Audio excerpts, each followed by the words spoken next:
Vous avez probablement déjà pris un vol comme celui-ci. Vous montez dans l'avion, souriant, poliment, serrant votre sac contre vous pour ne heurter personne. L'agent de bord vous rend votre sourire. Calme, professionnel, amical, tout semble aller pour le mieux.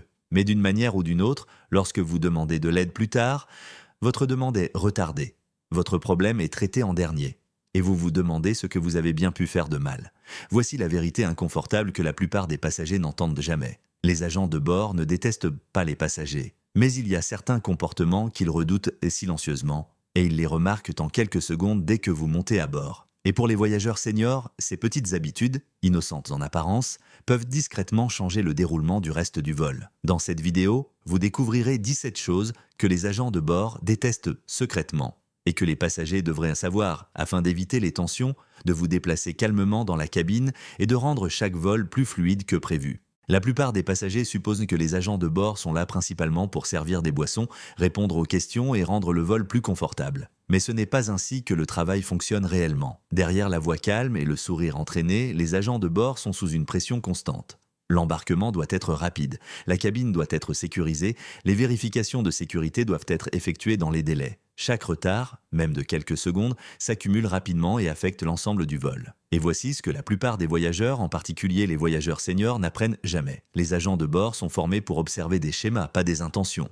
Ils ne jugent pas si vous êtes gentil ou impoli. Ils remarquent si vous ralentissez le processus. Ils enregistrent si vous créez du travail supplémentaire pendant les moments les plus critiques. Embarquement, roulage, décollage et atterrissage. Vous pourriez penser que vous prenez juste votre temps, que vous posez une question raisonnable ou que vous rangez votre sac, mais de leur point de vue, ces petites actions envoient des signaux. Des signaux sur la quantité d'attention, d'énergie et de temps que vous pourriez nécessiter plus tard si quelque chose tourne mal. Ainsi, lorsqu'un vol est complet, pressé ou retardé, ces premiers signaux influencent discrètement la manière dont l'aide, la flexibilité et la patience sont distribués à bord. Et cela mène à la vraie question. Quels sont exactement ces comportements et pourquoi sont-ils si importants? La première catégorie de comportements que les agents de bord redoutent, silencieusement, n'a rien à voir avec l'attitude. Elle a tout à voir avec le temps. Dès l'instant où vous montez à bord de l'avion, le compte à rebours est déjà lancé. L'embarquement est une course contre les retards, les créneaux manqués et les effets dominos qui peuvent ruiner les correspondances de centaines de personnes. Et c'est là que les problèmes commencent discrètement. Restez debout dans l'allée pour réorganiser votre sac, ouvrir et fermer les compartiments supérieurs encore et encore, placer une petite veste ou un sac à main dans un compartiment plein destiné aux valises, s'arrêter au milieu de l'allée pour vérifier votre numéro de siège. Aucune de ces actions ne semble grave, aucune n'est faite avec de mauvaises intentions. Mais du point de vue d'un agent de bord, chacune d'entre elles fige la cabine. La file se rallonge, les autres passagers s'impatientent.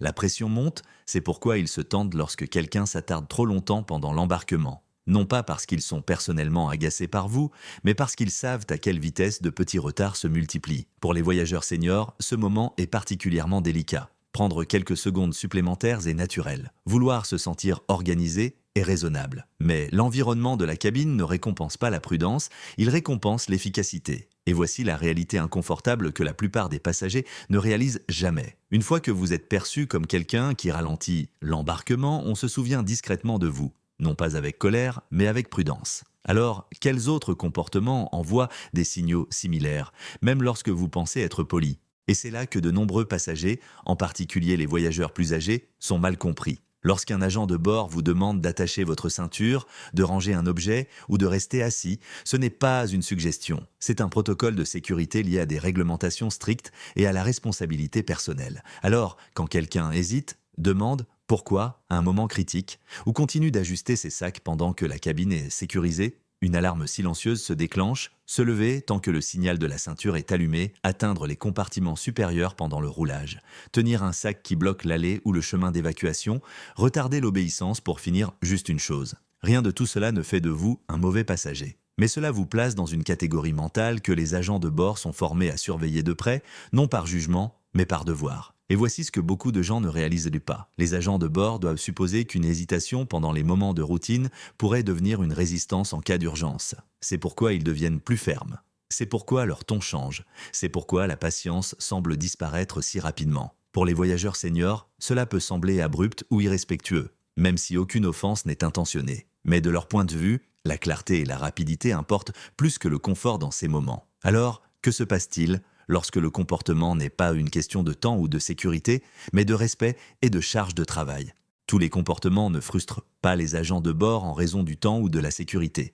Certains affectent quelque chose de moins visible, l'énergie émotionnelle. Les agents de bord gèrent des centaines d'interactions à chaque vol. Lorsque ces interactions sont respectueuses et prévisibles, l'aide est facile. Lorsqu'elles sont exigeantes ou épuisantes, les réponses deviennent plus courtes et plus mécaniques. Cela arrive souvent sans que les passagers ne réalisent pourquoi. Appuyez sur le bouton d'appel à plusieurs reprises pour de petites demandes. Appelez un agent de bord pendant qu'il sert activement une longue rangée. Utilisez un langage autoritaire au lieu d'une simple courtoisie. Attendre des exceptions, des sièges différents, des repas différents, des règles différentes, quelques instants avant le décollage. Aucune de ces actions n'est destinée à être impolie. Mais pour un agent de bord déjà débordé, elles signalent un comportement exigeant. Et voici la vérité que la plupart des passagers n'entendent jamais. Les agents de bord ne se disputent pas. Ils n'expliquent pas leur frustration. Ils réduisent simplement l'engagement. Ils feront toujours leur travail, ils suivront toujours les règles, mais la chaleur s'estompe, la flexibilité disparaît. Pour les voyageurs seniors, cela peut être déroutant, voire blessant. Vous pouvez croire que vous demandez raisonnablement. Ils peuvent avoir l'impression que vous ajoutez de la pression au pire moment possible. Ce changement émotionnel est subtil,